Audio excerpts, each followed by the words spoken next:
Hello everyone, आप देख रहे हैं चैनल अमीन इन्फो। दोस्तों, CUET UG के एप्लीकेशन फॉर्म शुरू हो गए हैं और इसकी लास्ट डेट 12 मार्च है। आज हम देखेंगे कि कैसे इसका फॉर्म आपको भरना है और कुछ जो भी इम्पोर्टेंट डिटेल्स हैं इस फॉर्म से रिलेटेड वो हम इस वीडियो में डिस्कस करने की कोशिश करेंगे। सबसे पहले यार थोड़ा सा हम ब्रीफ में प्रोस्पेक्टस देख लेते हैं, ज़्यादा टाइम वेस्ट नहीं करेंगे आपका प्रोस्पेक्टस में। इसके बाद देखते हैं फॉर्म वगैरह कैसे फिलअप करना है। तो ये इसका प्रोस्पेक्टस है। देश की अलग अलग सेंट्रल यूनिवर्सिटीज़, कुछ स्टेट यूनिवर्सिटीज़ और कुछ प्राइवेट यूनिवर्सिटीज़ भी CUET UG के थ्रू अपने अंडर ग्रेजुएट कोर्सेज में एडमिशन लेती हैं।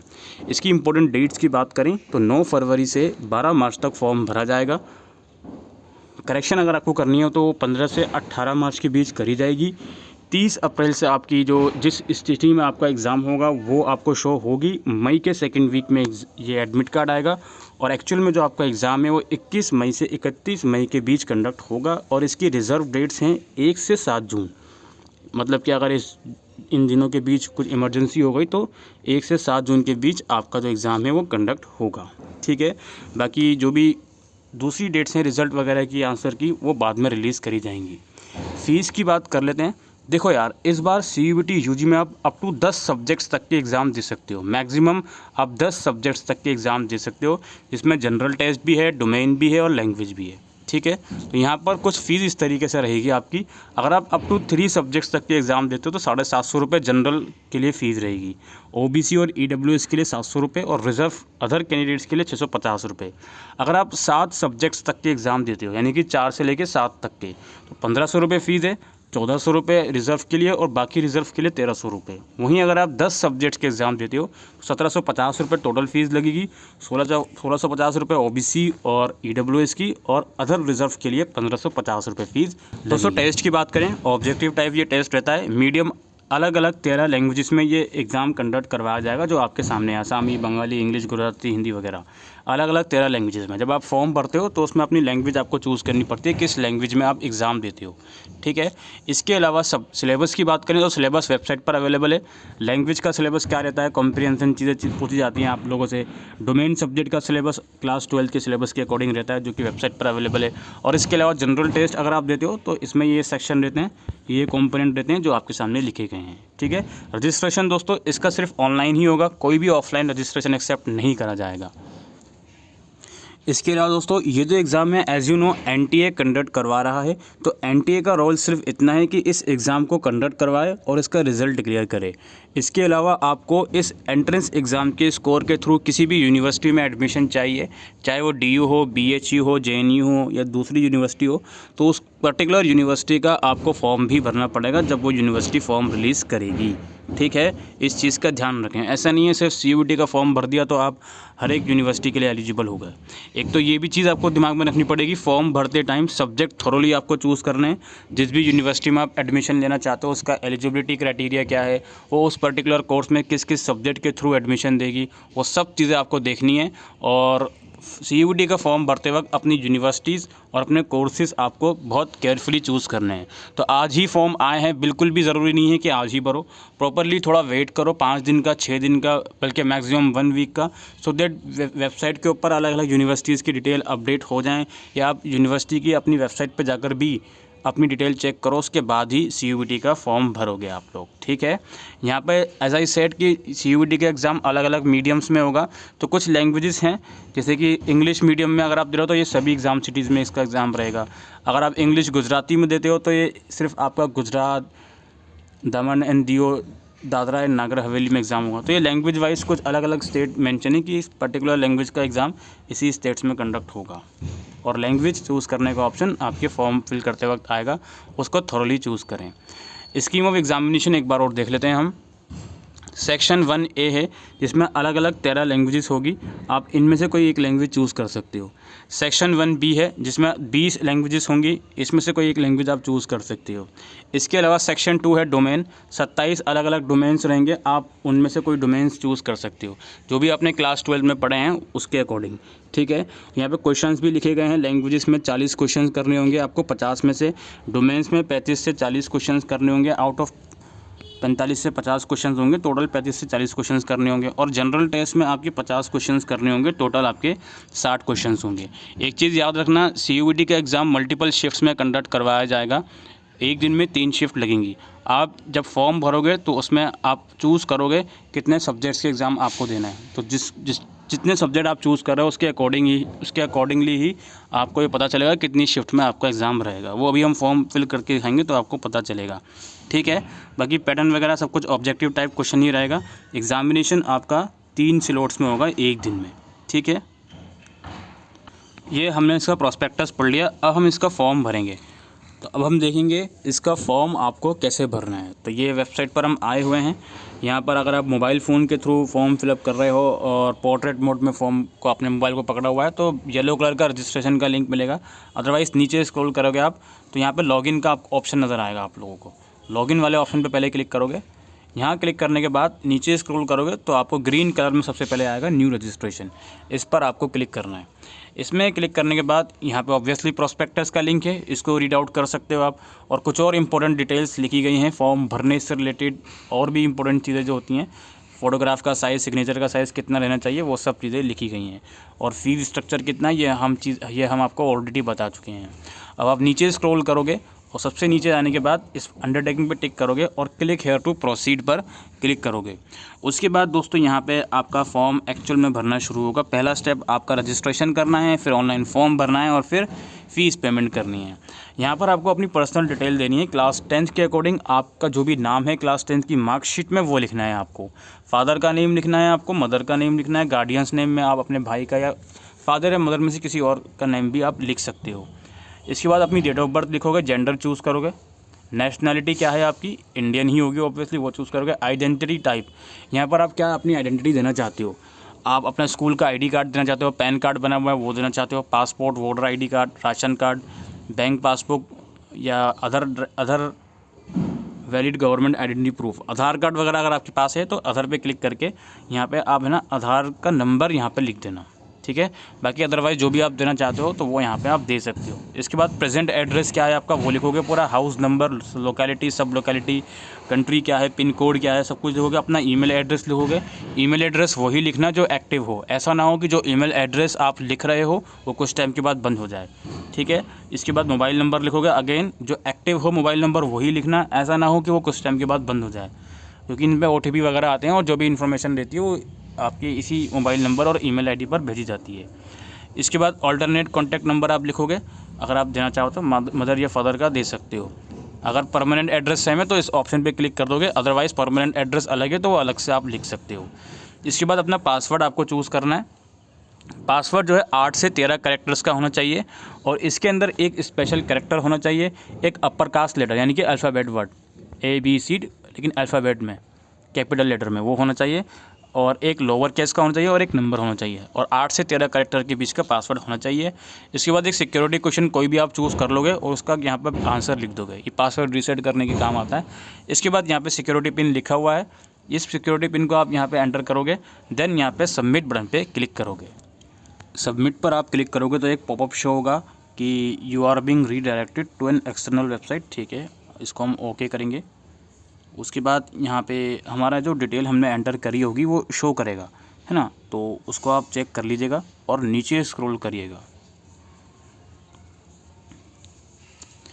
नीचे स्क्रॉल जब आप कर लोगे तो यहाँ पे देखिए, अभी इस अंडरटेकिंग पे टिक करने से पहले और नीचे देखिए यहाँ पर एडिट का ऑप्शन है, आप इसको जाके अभी भी एडिट कर सकते हो। अदरवाइज़ इसको आपने एक्सेप्ट करके सबमिट कर दिया तो इस प्रोसीजर को, इस पर्टिकुलर डिटेल को आप एडिट नहीं कर सकते हो, इस चीज़ का ध्यान रखना, ठीक है। तो अगर आपकी डिटेल ऊपर की सारी ठीक हैं तो इन सभी बॉक्स पर आप ग्रीन टिक करोगे। ग्रीन टिक करने के बाद इस पर आप ग्रीन टिक करोगे, देन ये ग्रीन वाला ऑप्शन है सबमिट एंड सेंड OTP, इस पर आप क्लिक करोगे। इस पर क्लिक करोगे, ओके बटन पे क्लिक करोगे, देन आपके पास OTP जाएगा। ये देखिए OTP आ भी गया है। इस OTP को जो है आप यहाँ पर एंटर कर दोगे। याद रखिएगा ये OTP 15 मिनट तक वैलिड है, 15 मिनट तक यहाँ पर आप OTP डाल सकते हो। अगर 15 मिनट से ऊपर आपको हो जाते हैं तो दोबारा से आपको रजिस्ट्रेशन करना पड़ेगा। तो जो भी OTP आपको आया है वो यहाँ पर आप एंटर कर दोगे, और ये जो आपके सामने पिन नज़र आ रहा है इस पिन को आप एंटर करोगे। जैसे मैं एंटर कर देता हूँ 3537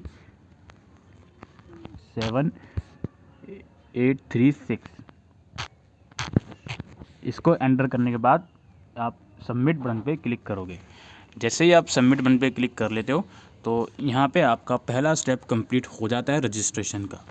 और फिर कुछ इस तरीके का विंडो ओपन होगा, welcome to CUET portal registration form status यहाँ पर है कि भाई पहला वाला स्टेप कंप्लीट हो चुका है। आपके पास एक मैसेज भी आ जाएगा कि हाँ जी पहला स्टेप आपका कंप्लीट हो चुका है। एप्लीकेशन फॉर्म नंबर भी आई थिंक आपका जनरेट हो जाएगा। इसके बाद यहाँ पे मैं नीचे देखूँगा, यहाँ पे लिखा हुआ है welcome to CUET portal application form number not submitted आ रहा है अभी, क्योंकि सिर्फ अभी हमने रजिस्ट्रेशन करा है। अब यहाँ पे देखिए कंटिन्यू एप्लीकेशन फॉर्म, इस पर हम क्लिक करेंगे। इस पर क्लिक करने के बाद हमारा जो एक्चुअल फॉर्म की जो डिटेल्स हैं, सेकंड स्टेप है वो हमारा शुरू होगा। इसमें आपको डेट ऑफ बर्थ लिखनी है जो कि ऑलरेडी आपको एंटर हुई मिलेंगी, जो आपने रजिस्ट्रेशन के टाइम पर एंटर करी थी। स्टिल यहाँ पर अभी भी चेंज करने को ये लोग बोल रहे हैं, तो कोई नहीं, चेंज अगर करना हो तो कर सकते हो, एक बार चेक कर लीजिएगा आप लोग। कैटेगरी क्या है आपकी, जो भी कैटेगरी है वो आप चूज़ करोगे। जो भी कैटेगरी होगी थी आपको उसका सर्टिफिकेट भी यहाँ पर अपलोड करना होगा। अगर आप PWD से बिलोंग करते हो तो कौन सी डिसेबिलिटी है वो आपको देनी पड़ेगी, ठीक है। फादर्स का क्वालिफ़िकेशन क्या है आपका वो आप दोगे। फादर्स का ऑक्यूपेशन क्या है वो आप दोगे। जो भी आपका फादर्स का क्वालिफ़िकेशन और ऑक्यूपेशन है वो आप यहाँ पे चूज़ कर लोगे। इसी तरीके से मदर का यहाँ पे पूछा जाएगा, जो आपका मदर का क्वालिफ़िकेशन है, स्टेटस है, जो भी चीज़ें हैं वो यहाँ पर आप प्रोवाइड करोगे।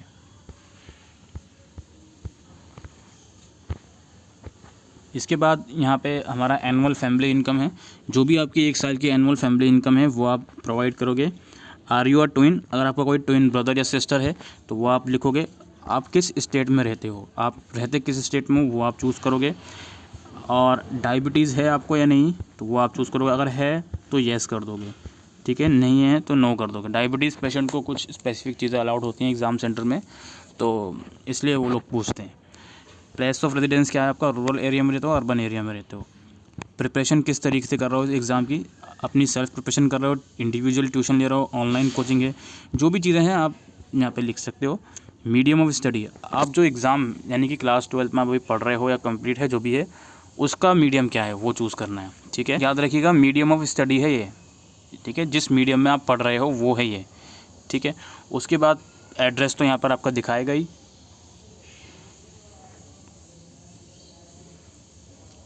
इसके बाद यहाँ पे other quota, do you belong to ये बिलो पॉवर्टी लाइन, अगर हाँ तो येस कर दोगे, नहीं है तो नो कर दोगे। कश्मीरी माइग्रेंट का चूज़ करोगे। डिफेंस पर्सनल के वार्ड हो तो वो चूज़ करोगे।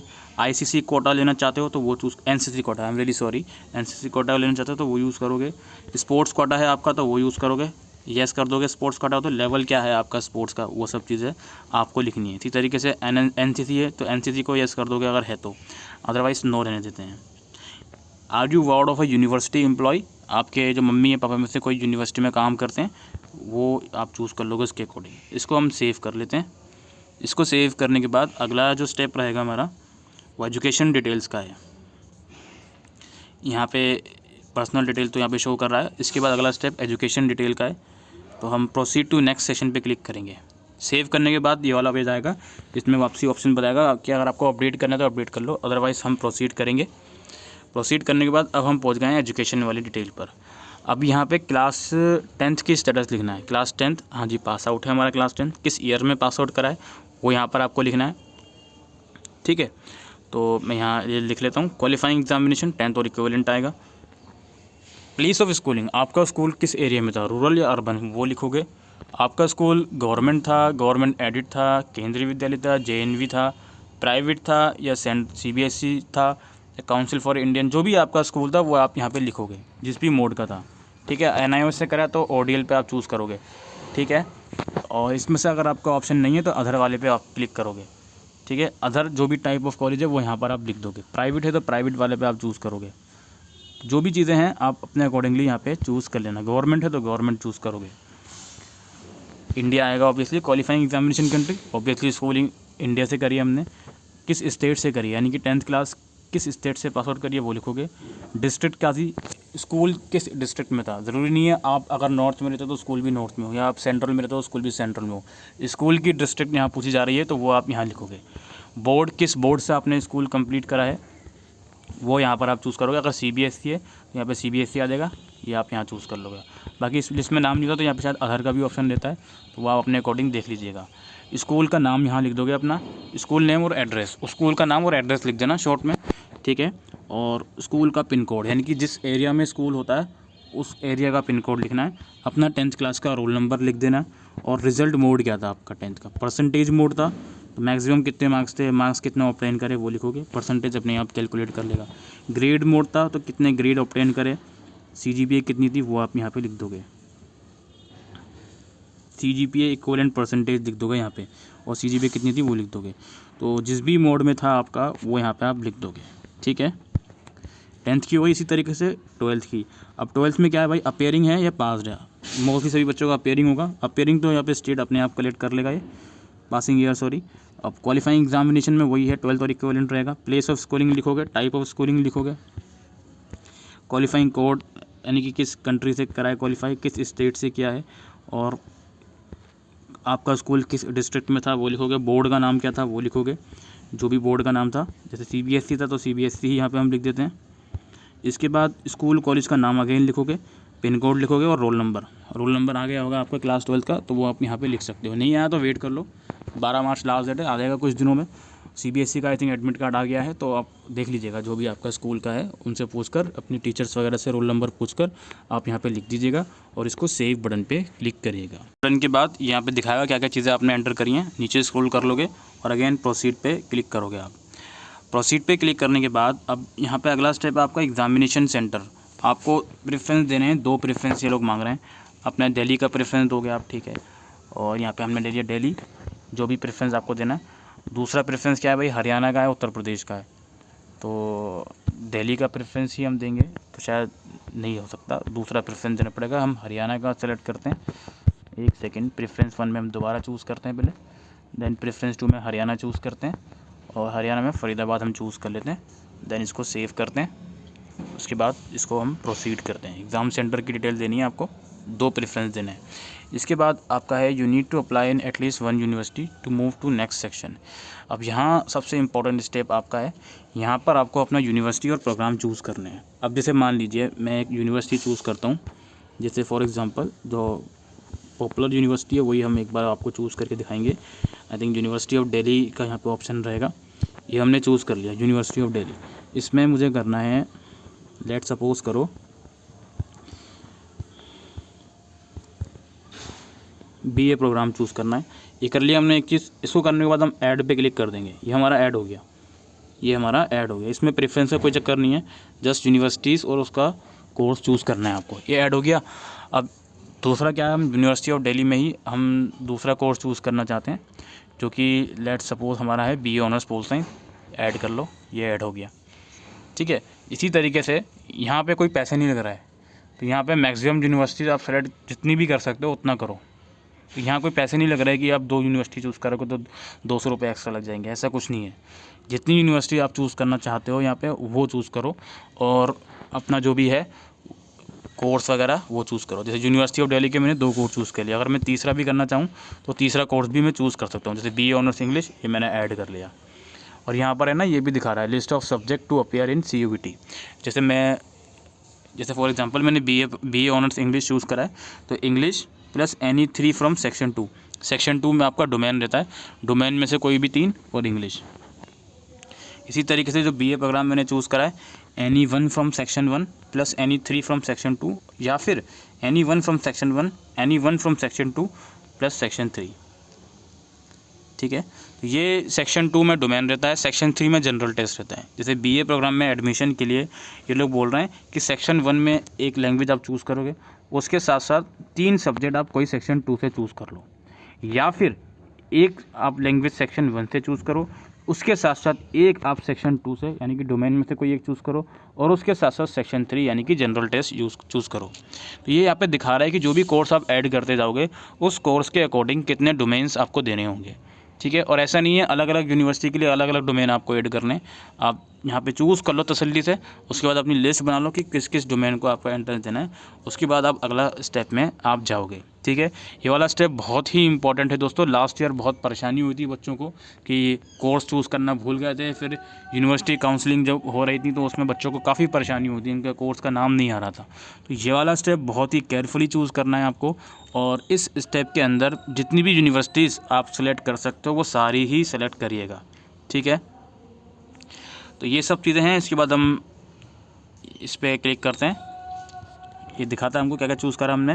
प्रोसीड करेंगे, प्रोसीड करने के बाद हाँ, जो हमारा एक और इम्पोर्टेंट स्टेप रहेगा, based on your selection of university and programme in the following are the requirement of the subjects.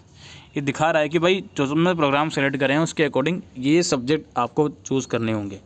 ठीक है, अब यहाँ पे टेस्ट पेपर आपको चूज़ करना है। टेस्ट पेपर 1 सब्जेक्ट 1, तो लैंग्वेजेस जो बताया जा रहा था उसमें से एक लैंग्वेज आपको चूज़ करना है। सब्जेक्ट 2 आपको चूज़ करना है। सब्जेक्ट 3 आपको चूज़ करना है। जो भी आप चूज़ करना चाह रहे हो, जो भी डोमेन के अकॉर्डिंग वो आप चूज़ कर लोगे। ठीक है, मैं यहाँ पर रैंडमली चूज़ कर रहा हूँ, तो आप अपने अकॉर्डिंगली यहाँ पे चूज़ करोगे। Total as I said 10 paper से, ठीक है, 10 पेपर से टोटल, और जो भी चीज़ें हैं यहाँ पे एक चीज़ और मैं आपको दिखाना चाहता हूँ। ऊपर पॉइंट 1 रीड करिए। It is possible that some of the subject are common based on your selection, however you need not appear in particular subject more than once. जैसे फॉर एग्जांपल, एक तरफ बीए प्रोग्राम है और एक तरफ English honours है। अब English subject में अपीयर होने वाले हो, तो वो इंग्लिश सब्जेक्ट में जब आप अपीयर हो गए तो वो बीए प्रोग्राम के लिए भी कंसिडर होगा, इंग्लिश ऑनर्स के लिए भी कंसिडर होगा। ऐसा नहीं है कि बीए प्रोग्राम के लिए इंग्लिश आपको अलग से देनी पड़ेगी, इंग्लिश ऑनर्स के लिए इंग्लिश आपको अलग से देनी पड़ेगी। तो इस पॉइंट का ये मतलब है, यानी कि कुछ सब्जेक्ट्स हैं जो कॉमन हैं सभी कोर्सेज़ के, तो वो एक ही बार आपको उसमें अपीयर होना है। ठीक है, और यहाँ पे क्या है भाई, मीडियम भी चूज़ करने का ऑप्शन आ रहा है हाथ के हाथ, तो आप मीडियम भी अपने अकॉर्डिंगली चूज़ कर सकते हो। ठीक है, जिस भी मीडियम में आप अपीयर होना चाह रहे हो। और उसके अलावा दोस्तों यहाँ पे as I said 10 subjects maximum में अपीयर हो सकते हो आप, लेकिन आपके जो कोर्स आपने चूज़ करें, जो सब्जेक्ट चूज़ करें, वो टोटल 10 नहीं बैठ रहे हैं, 5 बैठ रहे हैं, 6 बैठ रहे हैं, 7 बैठ रहे हैं। तो जो भी सब्जेक्ट आपको चूज़ नहीं करना, उसके नीचे स्क्रॉल करोगे तो नॉट एप्लीकेबल लिखा रहेगा, नॉट एप्लीकेबल पर आप चूज़ कर दोगे। ठीक है, तो इस चीज़ को ध्यान रखना। और जनरल टेस्ट देना चाहते हो तो अपने अकॉर्डिंगली जनरल टेस्ट भी आप चूज़ कर सकते हो।